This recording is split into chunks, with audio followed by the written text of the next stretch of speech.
में खोट। गीता को जन्म से ही एक चीज उसके परिवार से मिली थी और वो थी जिम्मेदारी। बेटा गीता, बाजार से ब्रेड लेकर आजा। तेरे छोटे भाई बहन को भूख लगने का समय हो रहा है। जी माँ, अभी लेकर आती हूँ। और तुझे बोला था ना कि नौकरी ढूंढ ले। पापा की नौकरी से अब घर चलाना बहुत मुश्किल हो रहा है। तेरे और भी 3 भाई बहन है बेटा। माँ, मैं गई तो थी एक फैक्ट्री में, लेकिन उन लोगों ने कहा कि मेरी उम्र कम है। ओहो, तो किसी और दुकान में देख ले या फिर कपड़े सिल लिया कर। लेकिन अब बेटा। हाँ माँ, मैं तुझे समझ सकती हूँ। मैं कल फिर जाऊंगी। बेटा देख ले, पिता भी बुजुर्ग हो चले हैं।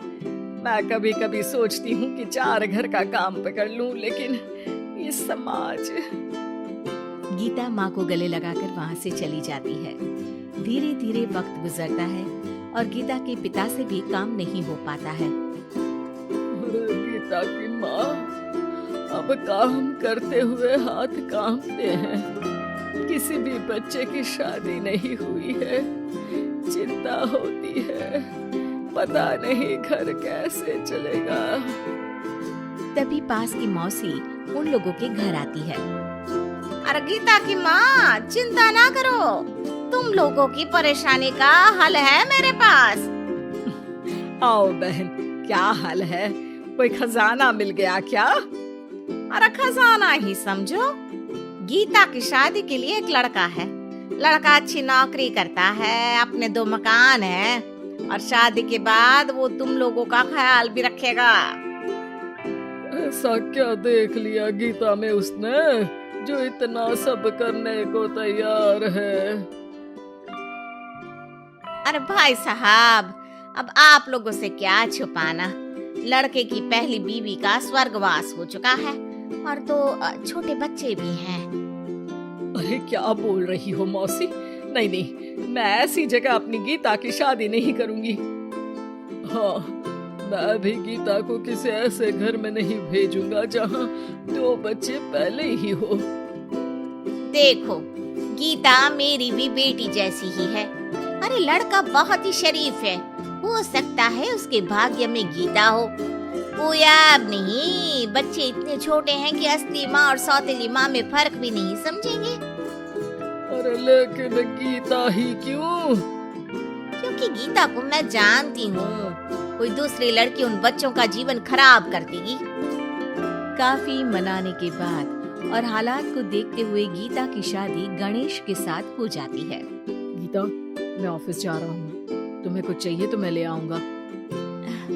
मुझे कुछ पैसे दे दीजिए, मैं घर जाना चाहती हूँ। अरे लेकिन बच्चे। आप बच्चों की चिंता मत करिए, वो भी नानी का घर देख लेंगे। गणेश को गीता की बात अच्छी लगती है। वो उसे पैसे देकर ऑफिस चला जाता है। गीता दोनों बच्चों को लेकर माँ के पास जाती है। अरे मेरे नाती और नातिन, कितने प्यारे बच्चे हैं गीता। हाँ माँ, ये तो दोनों बच्चे मेरे ही हैं। चलो जाओ, अपने मामा और मौसी के साथ खेलो।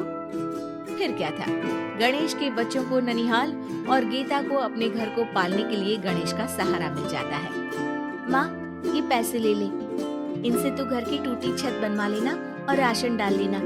और हाँ, मैं ना ये कपड़े भाई बहनों के लिए लाई हूँ। धीरे धीरे गीता का घर भी संवरने लगता है। वो अपने ससुराल में भी अच्छे से रहती है और फिर गीता को एक बेटा होता है। गीता, तुम चाहो तो अपनी माँ को यहाँ मदद के लिए बुला सकती हो। फिर क्या था, गीता की माँ बेटी के घर आ जाती है।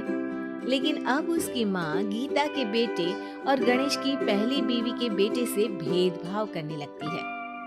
अरे सारा दूध तू ही पी जाएगा, चल छोटे भाई को दे गिलास।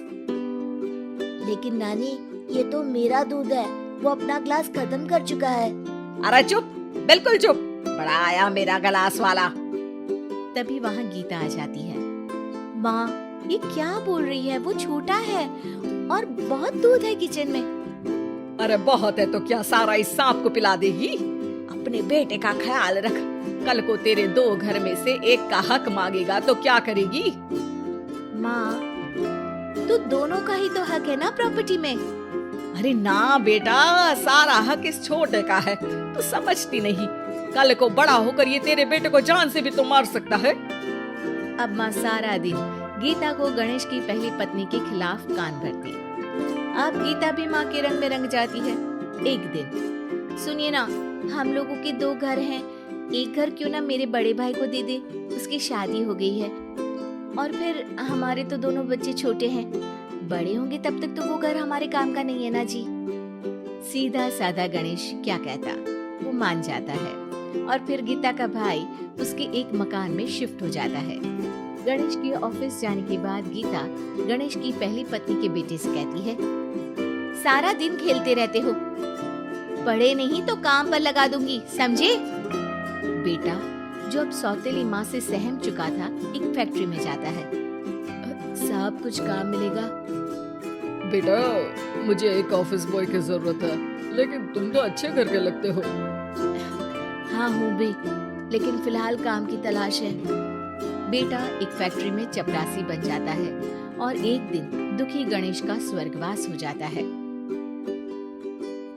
अब तो तेरे पापा भी नहीं रहे, चल निकल इस घर से। अरे क्या बोल रही है बहन, इस घर में इसका कानूनी अधिकार है, कहीं कोर्ट कचहरी का चक्कर लगा तो तू इस घर की भी नहीं रहेगी। अरे तो अब क्या करूं?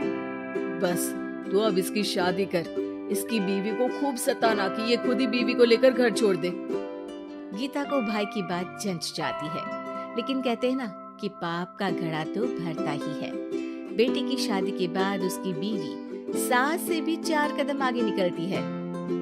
ए, क्या सारा दिन सोती रहती है, कोई काम नहीं है क्या? चल निकल इस घर से और अपने पति को भी लेती जा। हाँ हाँ तो चली जाती हूँ, वैसे भी ससुर जी के 2 मकान हैं, तो एक तो हमारा ही है, बस अब तो आप हमें अलग ही कर दो। आय हाय, कल की आई छोकरी, मकान दे दूं? अरे वो तो मेरे भाई ने तेरे ससुर से खरीदा था पूरे नकद पैसों में। अच्छा, तो कागज दिखा दो और जो मकान बिकने में पैसा आया उसमें हिस्सा दो, तभी घर खाली करूंगी। सास का पारा 7वें आसमान में चढ़ जाता है, लेकिन करती भी तो क्या, ना तो उसके पास कागज थे और ना ही पैसे। और हाँ सासू माँ, वो मेरी शादी में जो भर भर के जेवर पहने थे ना आपने, वो भी इनकी असली माँ के हैं, उन जेवर पर भी मेरा अधिकार है। देखा था मैंने अपनी पहली सास के फोटो में वो गहने पहने हुई, कितनी सुंदर थी वो, कितना जच रहा था उन पर ये सब। सास तो बहू की बात सुनकर दंग रह जाती है। हे भगवान, ये तो बहुत ही तेज है, इससे पंगा लूंगी तो ना घर की रहूंगी ना गहनों की, और पैसे भी हाथ से चले गए। अब क्या था, गीता को सालों बाद उसका तोड़ मिल जाता है। अब घर में